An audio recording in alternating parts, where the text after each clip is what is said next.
All right. Well, my clock says 11, so we're going to get going.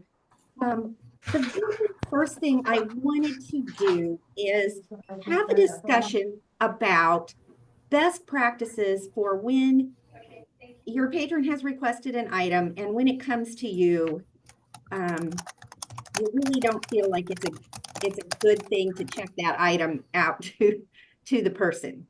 So I wanted to just discuss best practices on that. So I'm opening it up to everyone to chime in here. So jump in if you have ideas. I mean, I always have ideas, but I want to hear your ideas. So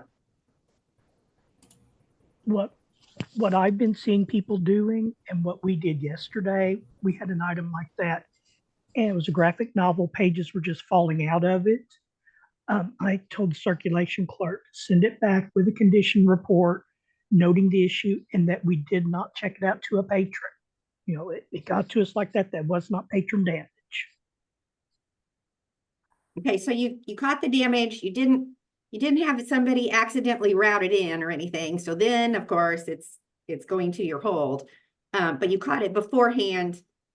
And how did you go about getting it sent back, Ron? Did you just put, I mean, because it's not going to have a transit slip at that point. We canceled the hold, checked it in, and that generated the transit slip to send it back home. If you're lucky, how many, I mean, I don't know if anybody else has had this happen. I've done that exact same thing and it just comes up on hold for the next person in line. Yeah, a lot of times you have to check it out to the patron to get it to do anything else. It seems like I can never cancel a hold like that that's already been scanned in on our end. I don't like to do that. I don't like to check it out to the patron because I don't want that record. But I'd like to hear what everybody else has figured out how to do. But a lot of times when we encounter something like that, what we'll do is we will retarget that hold and cancel whatever we need to do, but retarget it so they're getting a different item. And then instead of checking it back in to try to route it again, what we'll do is actually call the library and let the library know that this is the damage, it's falling apart, it hasn't been checked out to patrons, we don't think this should circulate. Then they can change it on their end however they need to and then send it back that way. A lot of times is what we try to do is then we get involved with the circulation contacts. I was just thinking about that. Isn't there some kind of like route to cataloging option somewhere that you can? Isn't there a recall hold? There's some, I feel like I don't know if it's an item note or maybe it is just a note. Maybe it's not like an actual, I haven't done a recall. What's a recall? Recall, if you do it, it will just put it on hold for that staff account. So, but you have to have the owning library would have to do it. right. Oh, right. yeah. So I think the only way to do it would be you'd have to contact that particular library, which it's no different than when a patron damages something. You know, you have to contact somebody. So it's right. I know sometimes I've just, after I've talked to them, I've just put it into an interoffice envelope, put who attention on it and send it back that way. We've also done the thing where we've, if we haven't, you know, checked it in, called the library and had them put a copy hold and made themselves first in queue. I mean, I'm not a big first in queue person at all. I mean, I don't think typically that should be used, but we're trying to get that particular item back to the owning library or whoever at that owning library, whether it's a branch account or whether it's their account, getting it back to them so they can do something. And Rhonda, they can also make that item not holdable. Like their cataloging person can make it not holdable, so no, it won't go anywhere. So that's another option instead of you know, putting yourself on hold and putting yourself at the top of the queue. You can do it not holdable and then stick your like you said, in an inter-office envelope. There's lots of different ways you can handle it. I don't know how everybody else is, but Wouldn't it be kind of cool if before you scan this item, so we just get our transit card, we're going through them, and you see that there's no way that this is going to survive another checkout with another, and you don't want your patron to have it really. They're going to lose pages. Wouldn't it be cool if on the check-in screen there was an option for refuse it? Ooh. That would be good. Yeah. love the idea of refusing the hold or Mhm. refusing the item. That's fantastic, Terry. Yeah. And it would, I current- don't know what it has to do. I don't know the tech part of it, what that causes, but it would just send it home, send it directly home. When you scan it, it'll reroute it automatically back home. Our current ILS actually has this. So when you scan it, it pops up a dialog that says, this item fulfills a hold for Joe Smith. Do you want to put the item on hold? Yes, no. Oh, yeah. And if that's you cool. say no, then it says, do you want to reinstate the hold? Which means, do you want to, Next. choose the next item in the list? Am I understanding correctly that we would not have permission to mark another library's item as a damaged status? Okay, just making Right. sure. Thank Right. you. Yeah, that's correct. You're supposed to contact them and let them mark it damaged. I know that because I have done it incorrectly before. So I am too. I have a question. What about the opposite side of that coin where, like, let's say we have this material and it's gonna die eventually, but like maybe we're the only people that have it and we want people to just use it until it does die. I mean, obviously we wouldn't send something with pages falling out, but we've gotten stuff back before where they're like, this is old. We didn't give it to our patron. Yeah, we know it's old. It's from, the early 1900s. But it's not really rare. It's just nobody has it anymore, and clearly somebody wants it. So what if there was some kind of a check-in thing where like, yeah, we know this is old, but do what you want to with it. I don't know. I was just thinking about that because I agree where we have received stuff and like, why did you send this? It's falling apart. But Right. at the same vein, like if it's just old, well, and nobody else has it. Yeah. Put a rubber band around it and send it on. Because I agree, there are some things that they want, and I want them to have it because it's the only copy that exists. But I think we're talking more about stuff that's really damaged. Like, I don't know. I just sent a link in the chat on how OWL does it. And it's that recall hold that I had talked about before and how they handle if something's damaged belonging to another library. So with what Darcy was saying, I've got a book like that, Christopher's Harvest Time. I do not know what is the attraction of this book. It does not circulate here, but all y'all want to borrow it. And I put a note, check in and check out, saying, book is in the condition it's in. It's the only copy in the consortium, no condition report necessary. That's a great idea. Yeah. I'm taking notes here, so if my head's going back and forth, that's what's happening. That is a great idea. And that could be too a good idea, even if it's like, I'm sending something How are out you? and there's something, A little circ meeting. Shut the front door. I love your pants. Thank you. Boy, she's been to LA. When you back, no, no, come back look like a jet setter. if there's anything I'm sending out that has an issue like that, I could even put just a temporary item check in, check out saying,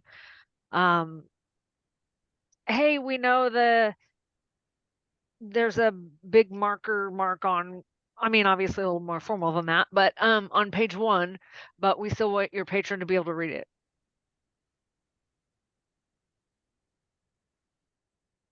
This is the benefit of us all, the collective mind coming together when we all start talking about these things. We come up with some great solutions that we can do. So sometimes when we have an item that we feel like a patron would want to check out, one of your patrons, and maybe it's just, it's a little yellowed, it's a little bit older. Sometimes we'll go ahead and include that item condition slip on our item and say, you know, so that way we've already said, hey, we know this item's already, you know, damaged or older or what have you, but we realize that it might be something that your patron would actually like to have. And we're okay with you checking it out. Here at Scenic, we make notes inside the books, and I know not everybody probably wants to write inside, but like where the spine is, we'll make a note right there, usually in pencil. Sometimes they're in pen, or we'll do it right underneath our cutter label inside. And so just, I mean, I don't know if anyone actually reads any of those, but it helps us so we're not charging patrons, especially with older items, you know, a little like water spot, we're not going to charge for that. But I know some libraries are different. I And have we- seen those notes and I appreciate them. Oh, And good. Polk County Library does the same thing. Yeah. And we do that at We Little do the Dixie same as thing well. too. Okay. And Yeah, I we We think don't do that. write in the book, but we do always put a condition report if it is ours going out, just so we have that record. But I think the idea of actually putting through the system a check-in note, I think would be a good backup, because sometimes those notes may get lost by the patrons or in transit as well. Right. Yeah, and our patrons have been charged for that before because that report has fallen out and they're like, well, I didn't know what that was. So I think it's important that we note it other than it just being in the book somewhere, because not all libraries put tape inside their books. And with that note, I appreciate the other libraries contacting me first before they even touch my patron's account. And I know that there's mistakes too. I have clicked a button and it was the wrong button. So I get it, but I appreciate the other libraries. And I tried to do the same as well. Say, hey, this item is damaged or whatever. Can you send me? And sometimes they say, don't worry about it. That's little. And sometimes they're like, oh, yes. So I appreciate communication is great between libraries. Okay. And I well, think, go Rhonda, ahead. is your question though talking more about beyond the smudges and the pencil mark and a purple mark in the back or something? This is like damage, right? Well, originally my thought was this is damaged. I don't want to check it out. You know, it would be, I guess maybe it would be different if I knew that was the only one in the system. I would then probably give my patron the option. Do you want to take it out in this condition? But if it's not, how to handle it. And that was what originally started the conversation. Okay, that's what I thought too. And I would maybe suggest if the patron did want to check out something that was, you know, severely damaged, that you maybe put a note on their record with the date and, you know, stating that this was noted before the patron checked it out. So do not charge the patron for this. Yeah, I agree. We've done that a few times when it's come up too, for sure. Document it so that when it comes back, we don't accidentally assume that they, you know, did whatever it was. Okay. Well, that leads us right into the item condition report thing. So, I think on I have notes here for me, but I don't remember what I put up for you guys, but I'll be sure to document damage on the item condition report specific enough so that the person who's getting the report knows exactly what you're talking about. So stains, well, where is the stain? Water damage on, I mean, you don't have to list every single page, but you know, from page this to this, so that we know, because sometimes they'll come back, the book will be marked in water damage noted. Okay, well, is it, I mean, now the whole thing is water damage. So, but if that is noted in there, then okay, do you see where I'm going with this? Make sure that the note you're sending is sufficient so that CERC staff knows what it was, what the original damage was. So if the book comes back and now it has increased its amount of damage, that we would know the difference between those two things. Then the other thing is, even if you think this is just going to another one of your branches, be careful how you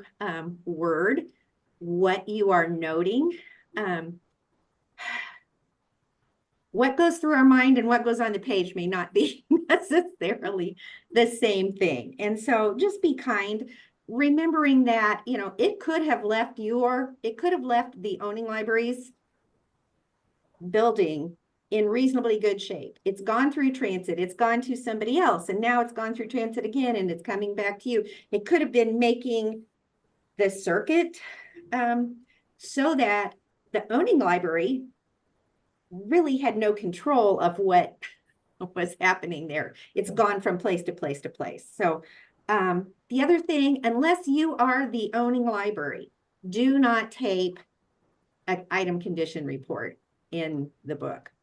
If you are the owning library and you choose to put that in there, great. It's your book. You can do whatever you want to with it. But if you are not the owning library, please do not tape those item condition reports into somebody else's material. I had a thought about that too. We all use white paper for everything, mostly, right? So I wondered if that conditions report, if we all decided, hey, let's all use yellow for condition reports. It might be easier to spot in the book and falling down on the floor or separated from the hold slip. Our hold slips are all white. Are yours? I don't know. Maybe you guys have colors or something.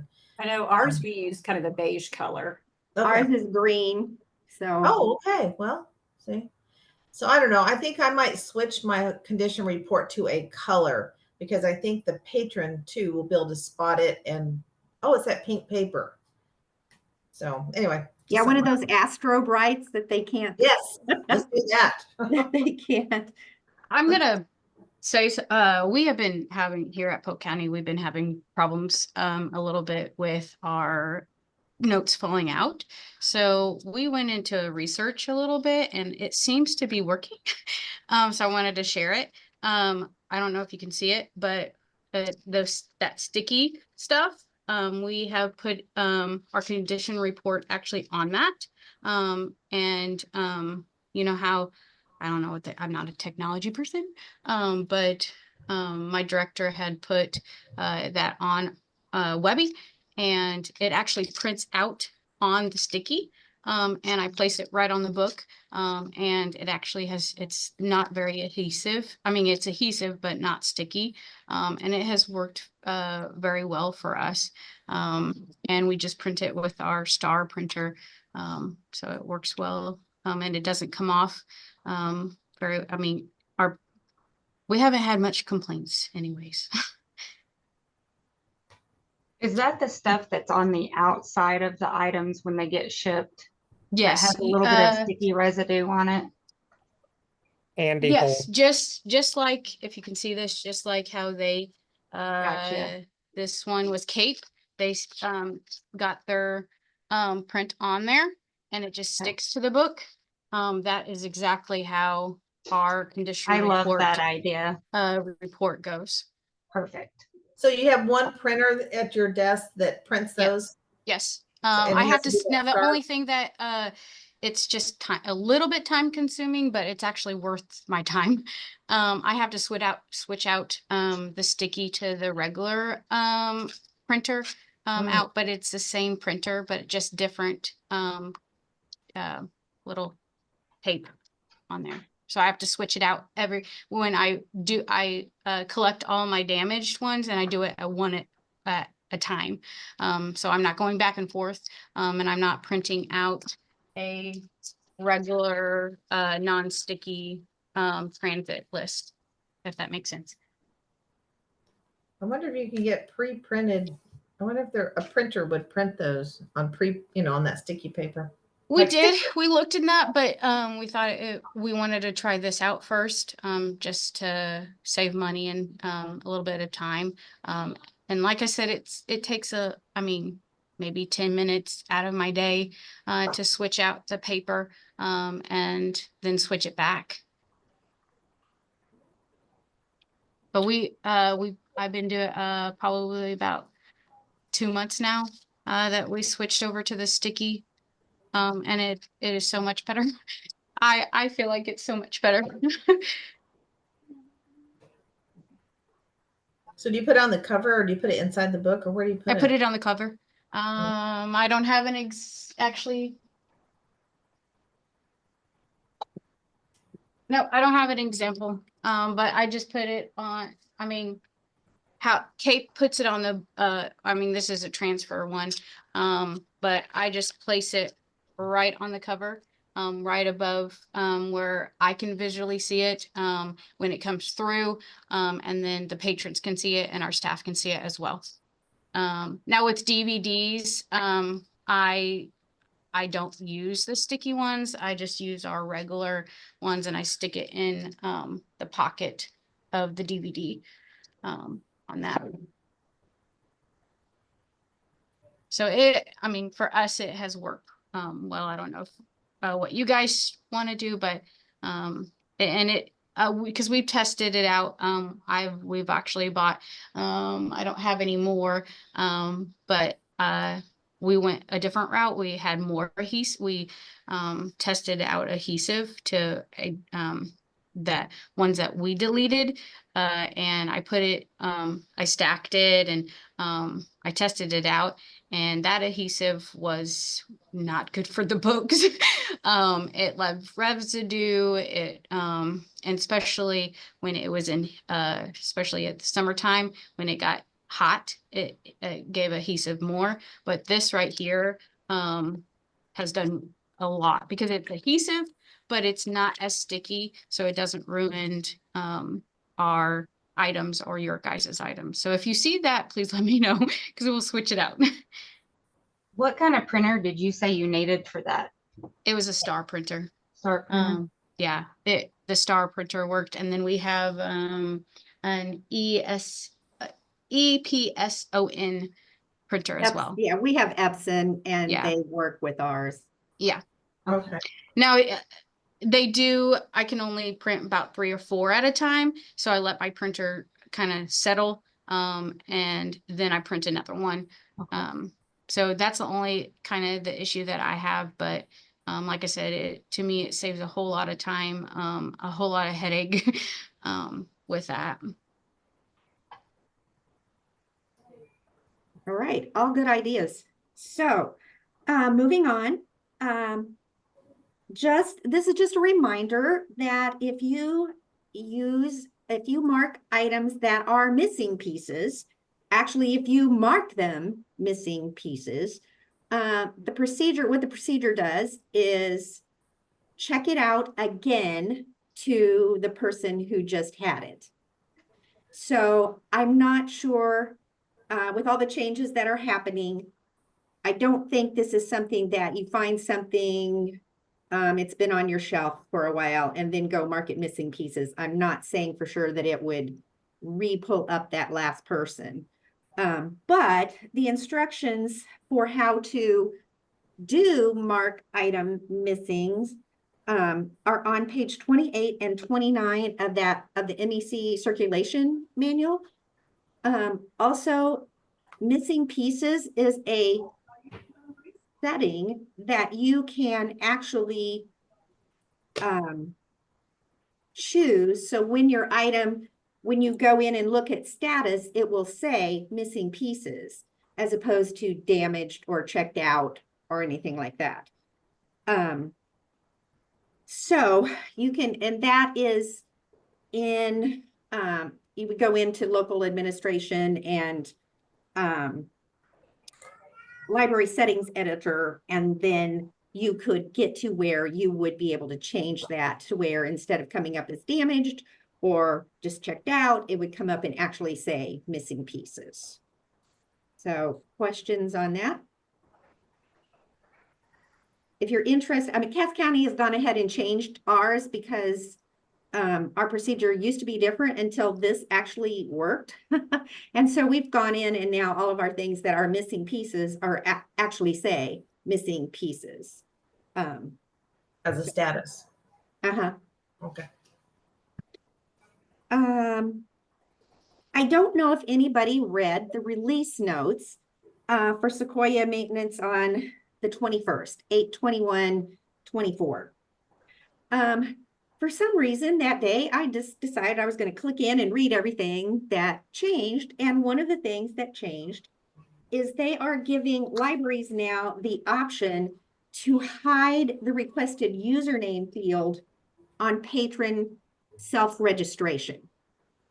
And so if your library doesn't do that, then it doesn't really matter to you one way or another. Cass County, I guess this is our preference. We prefer the barcode number and the staff client username to be the same, you know, basically those barcodes. But if you have that setting where they can request their own staff client username, that's where you'll come up and see a name maybe, or a name and some numbers. So this is a way for you to remove that from your pin, where you go, how to make a library card, and you click and it takes you to where you can fill it out online. You can remove that request staff client username from that, what shows for your patrons when they sign up that way. So I just wanted to let you know, if you are a library that wants to keep your barcode and your username the same, this is a way that they don't even have the option or know that that is even would have been available, I guess would be what I'm saying. Questions on that? Is that just in the library settings editor with everything else? It is. It's in library settings editor. You have to put your library in the context field, and then but in the meeting notes I'll send out, the actual thing you enter for the filter is hide requested username field in patron self-reg. So yeah, I you just edit it, change it to true, and then it changes it for whatever the context of your, you know, for Cass County, we had to do Cass County. You wouldn't just do this branch, this branch, this branch. But if you're a one branch thing, it'll take care of it all at one time. So again, it's only if you are interested. It's not right or wrong, whichever way you do it, but I just noticed that it was available, and so I thought I would pass it on. Okay, moving on, RFID. Belinda, my dear, this is you. Yay! Can you guys hear me okay? I have had to switch because of internet issues, so okay, good. So I'm probably going to start at the very beginning because I don't know what anybody knows, and so we're just going to start fresh at the beginning. So Steve kind of got the RFID libraries together maybe 2 months ago. With MLC coming on, they are an RFID library. And the goal of this was just to get all of us talking about common issues that we're having, or workflows, how things are working, and to really start back to that collective brain that Rhonda was talking about earlier. And we're already starting to talk about things and how we do things and maybe changing this. And so it's just a bunch of us talking about what we're already doing. And so that's the goal. So let me start out with, if you use RFID and you did not get invited to that because we didn't know you use RFID, like, we're not trying to gatekeep.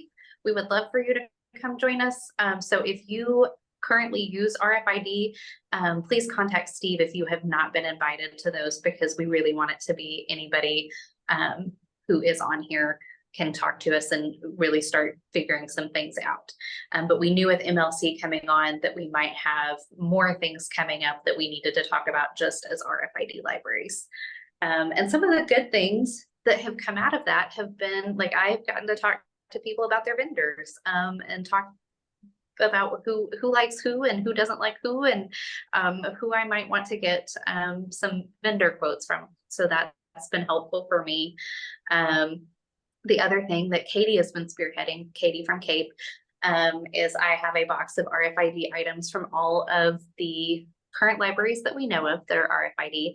And basically what we're doing is sending those items around to everybody, or all the RFID libraries, and making sure that all of our machines can read those tags. So what I mean by a tag for those that are not RFID, is this is what our temp tag looks like, but it just goes in the back of our books. It has this little RFID thing on the back. And those are all in all of our Poplar Bluff Library books. And Cape has some, and Scenic has some, West Plains. And so basically, the easiest way that I can explain this, because I am not an IT person. So let me tell you, sitting in those RFID meetings with our vendors, my IT person is talking and the Biblioteca person is talking, and I'm like, I don't know what any of you are saying. So for those that aren't using RFID, basically what they do is they write this tag in what I equate to a language, and it may all of it may be Spanish, but you know, this tag may be Latin America Spanish, and this tag may be, you know, Spain Spanish. They're just a little bit off, and so you may not get all of the information off the tag. And so basically what Katie has done is put an item from every library together in this box that we're sending around to everyone, so everybody can check to make sure that my machines are going to read West Plains and Adair and Trails and Scenic, and anybody else's Capes tags. So basically our staff don't have to go in and put a temp tag like this into the back. So what my staff have to do every time that they receive an item from another Missouri library is put this temp tag in so that it will check out at our self-check, because we're 100% self-check. Not all RFID libraries do that. But hopefully this gets us all on the same page and everybody's using the same information, and everybody's machines can read their tags and read that RFID so that it helps all of the RFID libraries. And as we were talking about getting all of our RFID libraries on the same page and making sure we're using the same schema, one of the things that we started talking about, and this is very, very loose, this is just an idea, and it would impact everybody. So we kind of wanted to come and talk to you guys about it, along with everything else we're talking about in RFID, to get you guys, to get your opinion and get your thoughts on this, because it does impact everybody.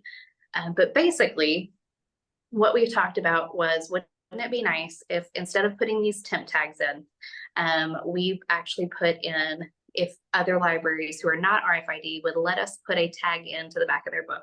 And let me kind of show you what that looks like, to show you how unobtrusive that is. This is one of Cape's items. And like you can see, there is the RFID tag. It's under this back flap. And that's all it is. Most of your patrons will never even know it's in there. What that would do for you guys is, one, I know we've had some complaints back to the stickiness, the level of stickiness. We've had some people come with concerns about things sticking and their items getting damaged. It doesn't happen often, but it does happen. So putting this permanent tag in would mean that that tag was always written, all of the RFID libraries could use it, and there wouldn't be any taking tags in and out, which would mean no damage to items, which would be fantastic. But the other thing is, as we are standardizing this, then if you came on board and did RFID later, so if Cass County wanted to jump on and do RFID later, that their books would already be tagged, some of them. So that would reduce the cost for libraries who might want to RFID. Now, again, this is the big idea that we have thrown out. So in no way are we ready to move forward on this.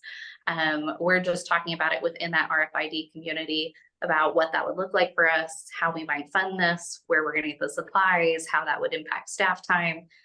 But we kind of wanted to throw it out there on the floor. If anybody was just vehemently opposed to it, to let us know now, or if anybody was like, yeah, sign me up, do the work for me so I can do this later. We just kind of want any and all feedback. And I know I saw Katie on here and Macy's on there. So if I missed anything that you guys thought of, please chime in. So eventually, for RFID libraries, the goal would be, number one, we're not doing those temp tags. That reduces staff time. It reduces the amount of money. There's just a lot of positives to that for us, but we're hoping there's a lot of positives for non-RFIDs libraries as well. So in that was a book. What does one look like in a DVD? This is the same little square in the back of the DVD. So one of the things that we've talked about is we might not even do DVDs, especially right now. So currently our workflow at Poplar Bluff, and I can't speak for everybody because I do believe there's a library that's doing something differently. We have what's called a Stingray.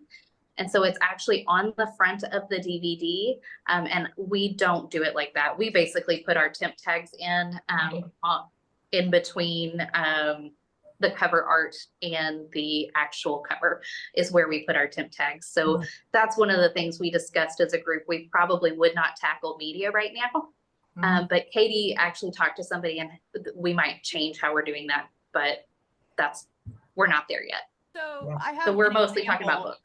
I don't- Oh, perfect, Katie. This is what we call it a media tag. So it's not square. It actually fits over. This is actually a U City item that they had sent me for testing. But you can see that it outlines, it is transparent, so you can still see the cover art of the DVD. These do cost a lot more than the normal square white tag. And so that's why we're not in the process of talking about adding these to all items. We would still continue to tag our own individual items with these.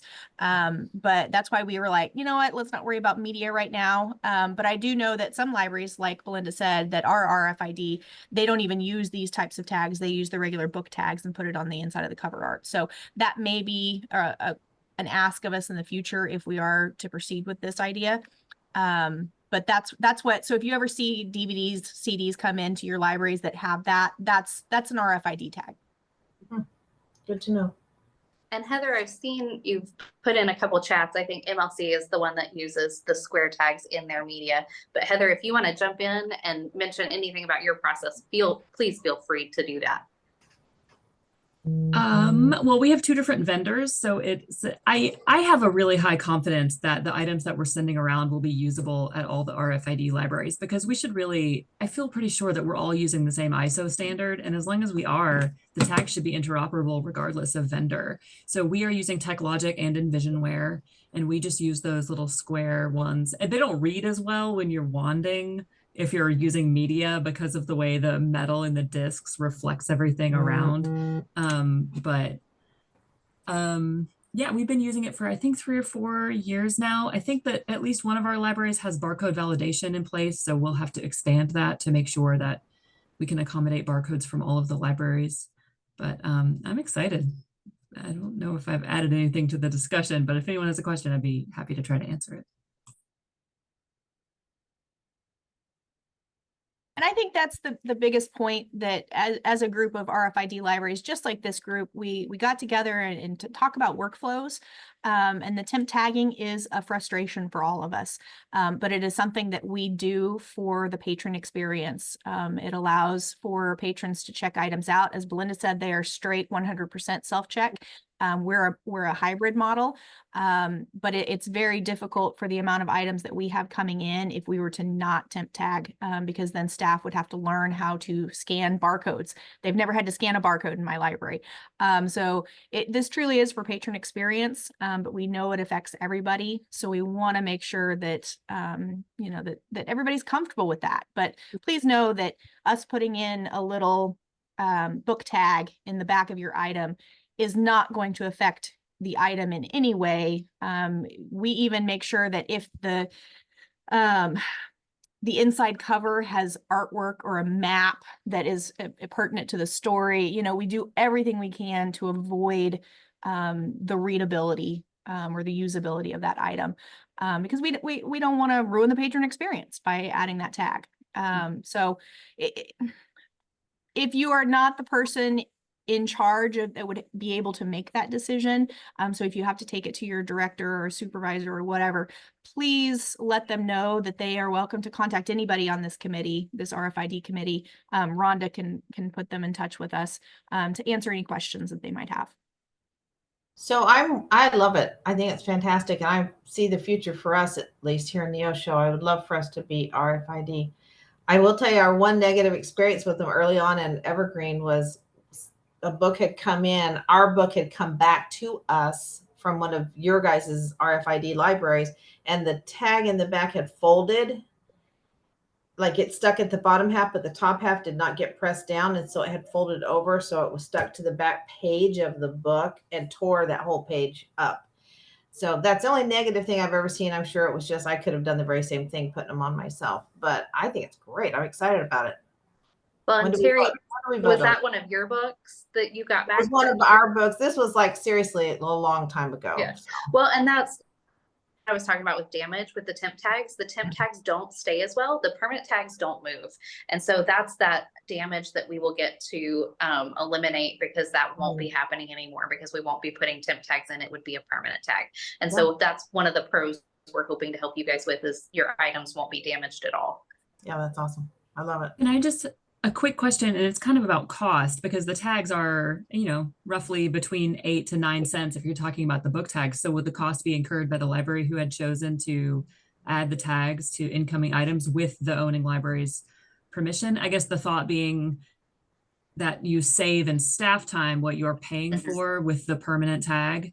Okay, I like it. And that's one of the things that we're still discussing, because with the RFID libraries, like I've talked to my director, Shannon and I are both on board with, we will pay for that and we will do that, and that will come out of our budget, and we are fine with that. But there are other libraries who cannot float that.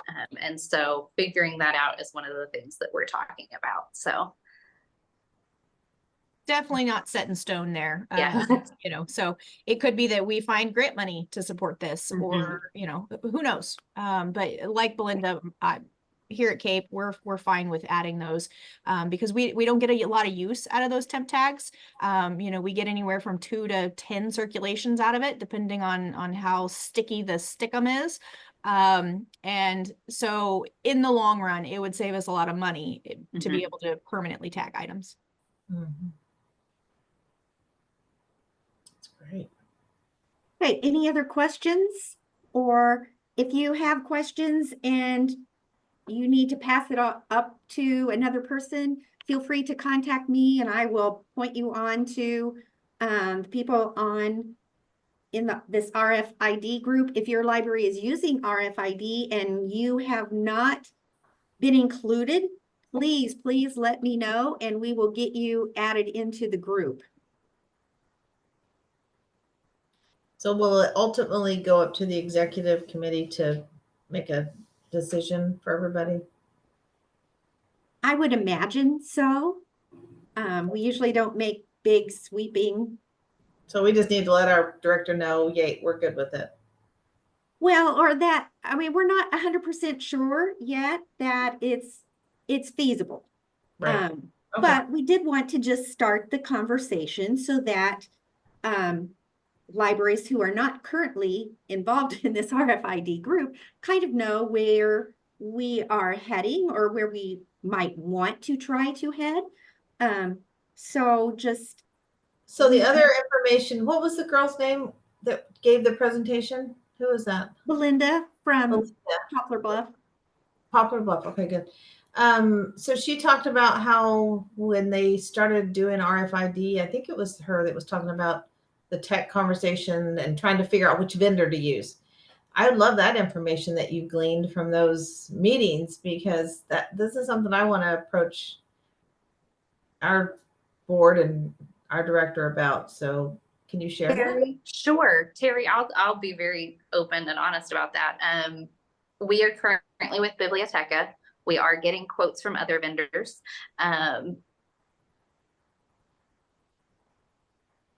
I think almost all libraries, I think Scenic is currently using Biblioteca, but is switching at some point to TechLogic. But I think most people are using TechLogic, and everybody has been over the moon, thrilled, happy with, and excited about the support, is what I have gotten from those conversations. That's good to hear, because we have a Biblioteca self-checkout and the support is, I think I know how to work the machine better than the guy that comes to work our machine. So yeah. Okay, good to know. TechLogic. Okay. Excellent. I think I have a question. So like I totally get wanting to put the permanent tags in and saving, you know, for the patron experience, you save money on staff time doing all these temporary tags. But what if, so like our library doesn't have RFID and you put a permanent tag in one of our items, which is fine. But then I get a brand new copy of that item donated and I want to swap it out because ours is just yellowed, it's in rough shape. I don't know enough about RFID. Does that tag, what happens then? Like, Yeah, so if you're getting rid of that item, that tag will stay in there and it will just go with the item. And I believe Katie even said there's some libraries that give away their items that already have their RFID programmed in there. So you as a person don't have to do anything with that tag. You don't have to disarm it. You don't have to change anything. There, honestly, you don't have to do anything with it, Darcy. Okay. And then if we get that new one back in, what our process at Poplar Bluff would be is that we're checking all the tags, we're laying it on our scanner and it's checking to make sure that that tag is written and working as it should be. And if there's no tag in there, we'll just put a new one in that new book for you. Okay, awesome. I kind of thought that was the answer, but I just don't know enough about the technology, so I thought I would check. Yes. Yeah, you don't have to do anything on your end. The whole point of this is we don't want this to be any type of hindrance to the non-RFID library. So you don't have to do anything besides you would see a sticker in your book. And if we have to the rest of it discard, would we be- discard. Yeah, if you discard, you discard. That's the cost of us doing that. We understand that. We do that with our own stuff. We can't recoup that tag. Once we discard an item, that tag is done for. So that's how it works. Okay, thank you guys. Yeah, so my first question was, well, what happens if you just change the barcode? And the RFID people said they would see that. They would be able to quickly reprogram it. It would be no more time than if they had to do the temporary one. So anyway, anything else? Rhonda? Yeah. Lori asked if she eventually moved to RFID at some point in the future, would we just leave the same tag? And Katie has answered that yes. So if anybody was questioning, yes, you could leave that same tag. If you needed to rewrite it for some reason, your software should be able to rewrite that tag if you needed to, but you'd still be able to use that tag. So again, it's a cost savings if you eventually onboard to RFID, if you've already got tags in your books. And that's also why it's important if you are considering becoming an RFID library, please let Steve know, please let Rhonda know so that you can join our task force because, you know, we want to make sure that everybody's on the same page in terms of tech. Heather used the fancy ISO language, which Yes. again, is way above my head, but that's truly the technology behind it. But we would want to make sure that if you're joining and you start tagging your own items, that you're using a system that's already compatible, because otherwise that would be kind of a nightmare. But yeah, so if you have any interest, like Terry or Lori, please let us know and we'll be happy to share the knowledge that we have. Okay. I see Steve is actually on this call. So Steve, would you like to go ahead and talk about MessageBee? You probably are more up on it than me even. Yeah, sorry, I turned my camera on, but I still had the little toggle over it. So sorry about that. Yeah, happy to talk about MessageBee. Let me see if I've got any notes.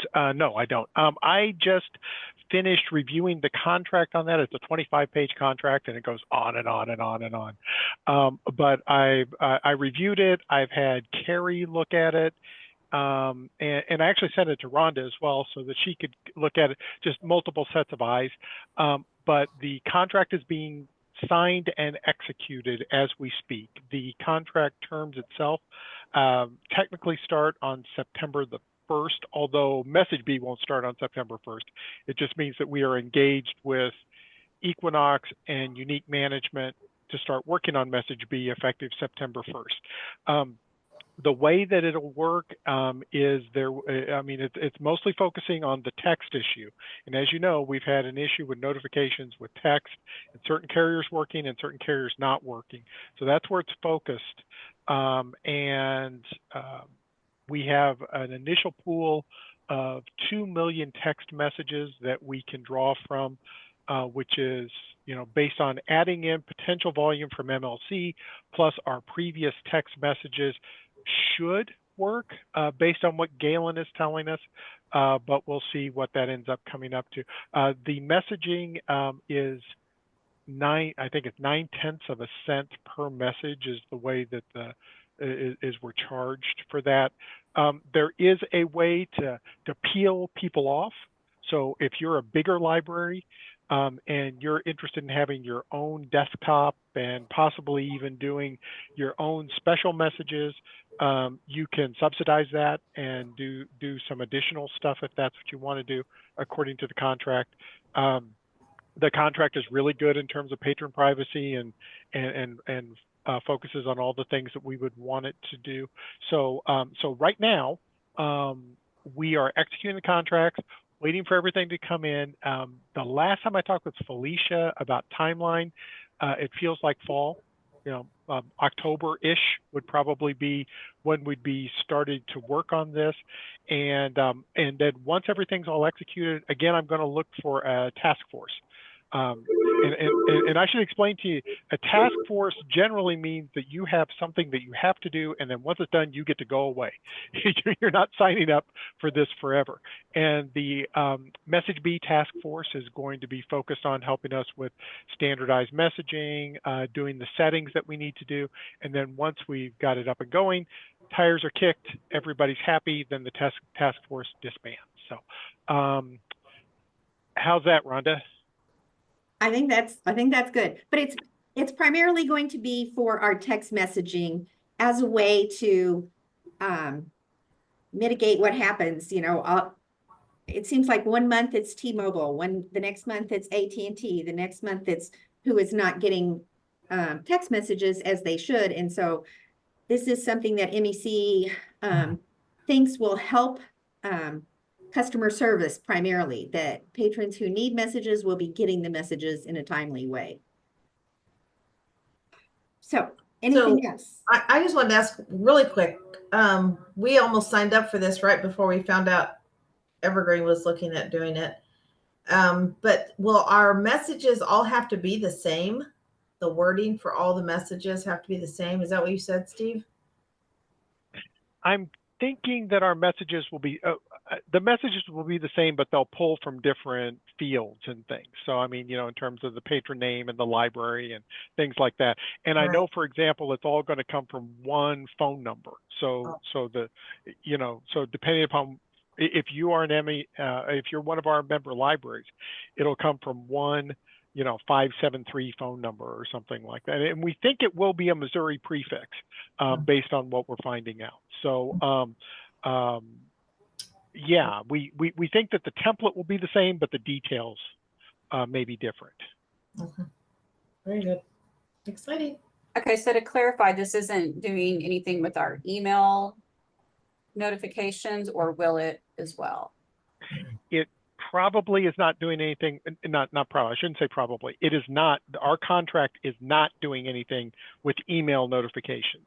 However, MessageBee does manage email notifications, and there may be the ability. This is something Felicia from Equinox was working with me and working with you with Unique Management to see if if you did want to improve and enhance your email, is there a way that you can spin that off and be part of they call it a subgroup?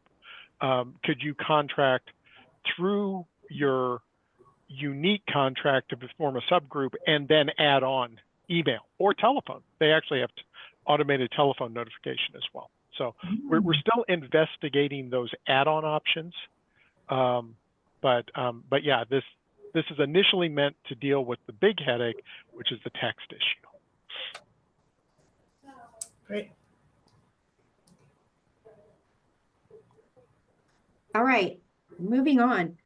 Old business, we've had a couple of updates to courier labels. So I've listed the current version. Make sure you're using that one and that you have gotten rid of all the old ones so that you don't accidentally use one of those for transit. MLC, I believe, Heather, go live date is still October 17th. So they are busily working at getting all those libraries onboarded. And as far as everything I've heard is that it's going very well. It's just a lot of libraries coming on all at once, but October 17th is the projected go live date. And then along with MLC coming on, they were the ones that are driving, having Aspen discovery layers. So they're working on that at the same time that the pilot libraries are also beginning to work on adding Aspen. So that I think is projected. The other libraries are projected to join October 31st.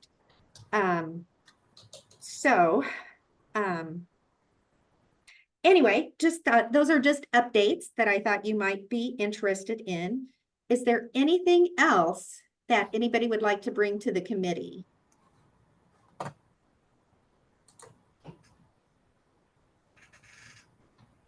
Hey, Rhonda, I have something if I could mention it. So this involves St. Joe Public Library, and I know that a lot of us have talked about this or talked around this in the past.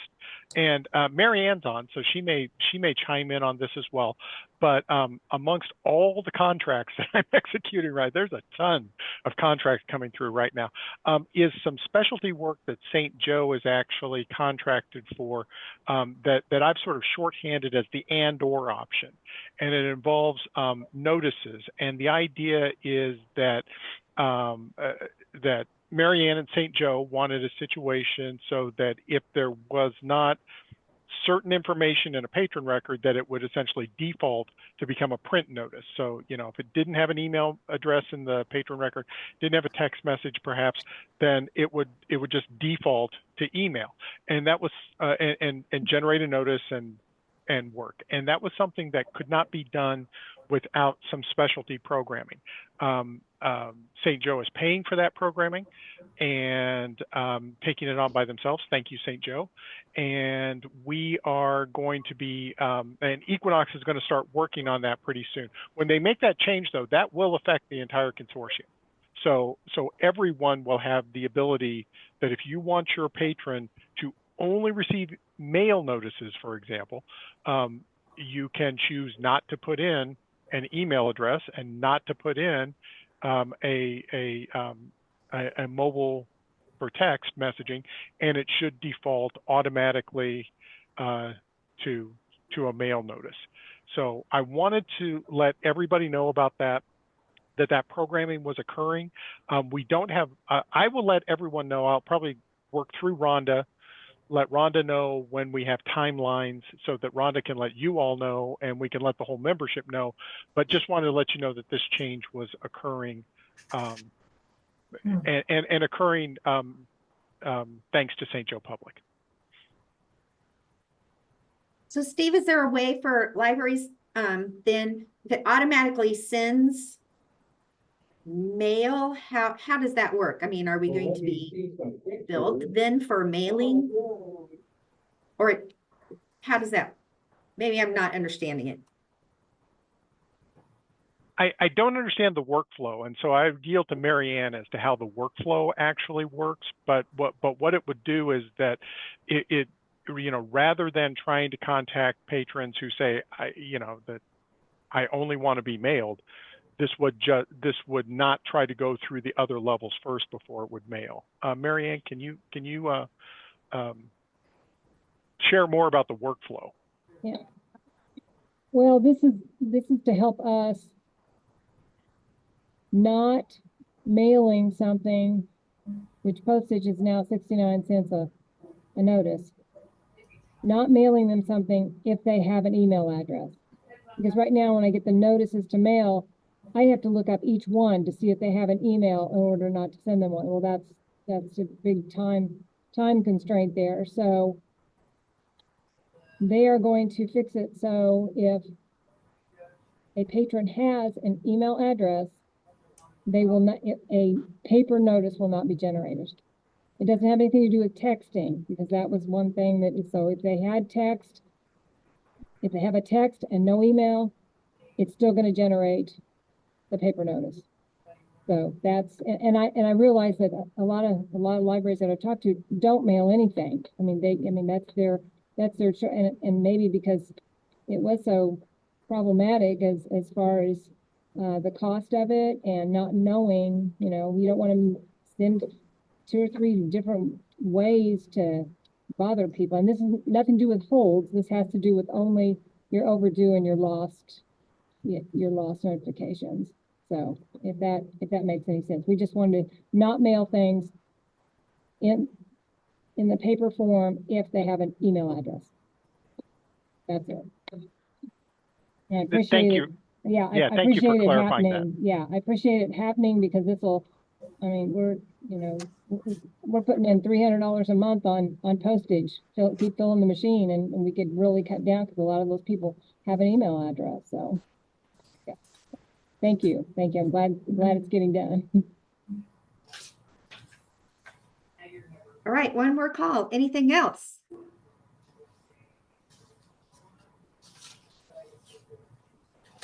Macy, are you talking to us? We can't hear you.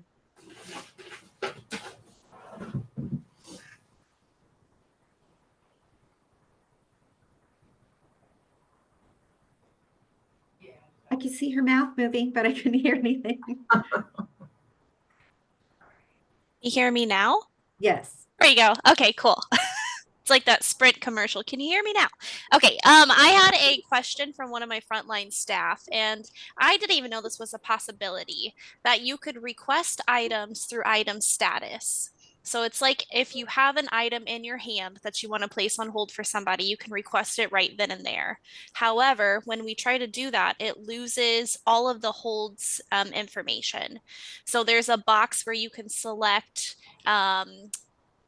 like to fulfill the patron barcode, and you would think that it would attach all of the holds information to that when you select that little tick box, but it does not. I tested it, at least for us. And I didn't know if anyone else was having that issue.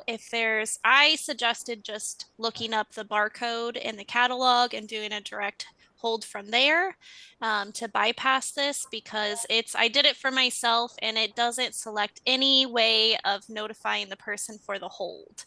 And I didn't know if this was a bug that Equinox was already aware of. I wasn't sure what was going on with that or if anyone else has experienced this. Or did I stump everybody? I'm testing right now. Me so too. give me some seconds. Okay. It makes it has the language that it's gonna be like a regular hold, but it does not attach any information to it other than the patron's name and barcode. So you in the actions, and I'm trying to make sure I'm doing the exact same thing. So in the action items, you're doing request items, you're putting in your barcode, and then you're hitting that honor user preferences, and that's not keeping information. Yes. Yep.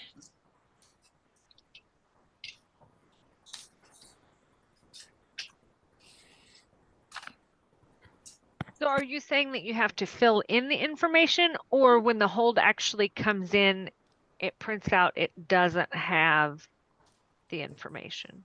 So if we were to scan it back in after requesting items, it loses all of the holds information. So it's present on the patron's account, but it's not attaching it to that hold whenever you do it through item status request items. If you did it any other way, it'd work normal, but for some reason, and I don't use that feature, it's something that like programmers use and whatnot here. And I was like, you know what, I'll bring this to the circulation committee and see if anybody has any clue. Well, and that concerns me because I've used that and have not noticed that. So I'm a little worried about that. Let me go grab a different item because this one's not working. Right. So like I tested it and it shows, this is mine. It shows, notify by text. And even though I said honor user preferences, whenever I did it through item status, it loses all of that holds information. We've definitely printed out ones that for whatever reason didn't have that information, and so our staff go and look it up to see what their preferences are. Right. And we never could pinpoint how it was happening. We thought maybe it was user error, like maybe they were placing their own holds and just deleting the old phone number and then failing to put a new phone number back in, because you can change it at that point. Yeah. But we never could pinpoint why, because it was just few and far between when we'd get a printout and it didn't have the stuff, and then we'd just go and look it up. Right. And that's what I suggested them to do also. Most of the time it's for them. It's not usually for another patron, but I'm like, well, if they ever were to use that feature, we want it to be, if it has that option, you would think that it would work correctly. So maybe it's something I need to put into make a bug about or something, and everybody can add heat to it if it affects you, but it's supposed to be a time saver, and if we have to go back in and continue to edit the holds information, then what's the point? Well, right now I can't even request my items.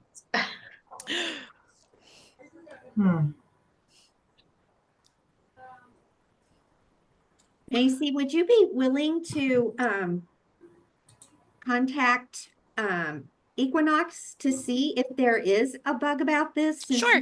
You're the one who has the documentation, Yeah. Whenever I contact, give me a case. Well, Yeah. You have that. Would you be willing to do that and then report back to us? Sure, absolutely. Yep. I just thought, I was like, well, maybe this is a problem they've already discussed before with Diane, and I'm missing it. So, okay, cool. I will do that. Hey, Sorry. I have a question, not about that. Sorry, I have it in the chat about claims returned. Okay, what was your question? So do you guys allow your patrons to do claims returned? There's a spot in the Evergreen on there that says, they do, we renew the book as many times as we can. We look for it, they look for it. If not, I think we allow 1 claims returned. But it came up last week, that we had a patron from another library borrowed our book, and then they claimed they never returned it, or that they had returned it. So how does that work? Do we invoice the other library that the library then pays for it, but your patron's not paying for it because they claimed they returned it? Does that make sense? Well, I can tell you what Cass County does. I don't know necessarily if there's a procedure, but if we need to mark somebody else's material claims returned, it's a call to the other library to say, here's what we've done, invoice if you choose. And sometimes they do, and sometimes they don't, depending upon obviously what the item is. It seems like it's the same as marking one of their things lost or damaged. They're entitled to They get compensation. Right. But at that point, though, it's not the patron compensating us, it's just the library. Right. So do you allow patrons to do claims returned at your library? We do. Okay. That's the way it's written in policy, in a sense of like, we don't allow claimed returns, but recently somebody contacted me and said, hey, this item was damaged by your patron, we're going to charge them. And after looking at the item in the book, we decided not to charge them, but then we wrote a check to that library, because the second it leaves their library to come to us, it's our responsibility, even though it came from another library, even though it looked like publisher error.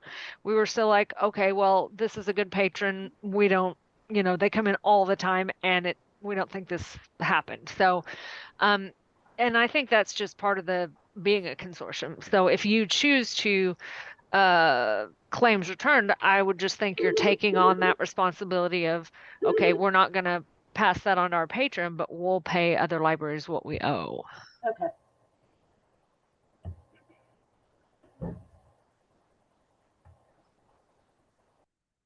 Did that answer your question, Erin? Yes. Okay. Perfect. All right, here we go again. One more time. Another question. I don't have a question, but I'm going back to the item report. I did print one, so if you guys want to see, this is what it looks like. And it's just really, I don't know if you can see that. And then it just sticks off. The only thing that we could not do is we could not put the barcode on there. We wish we could, but we couldn't. So that's what it looks like. If anybody is curious.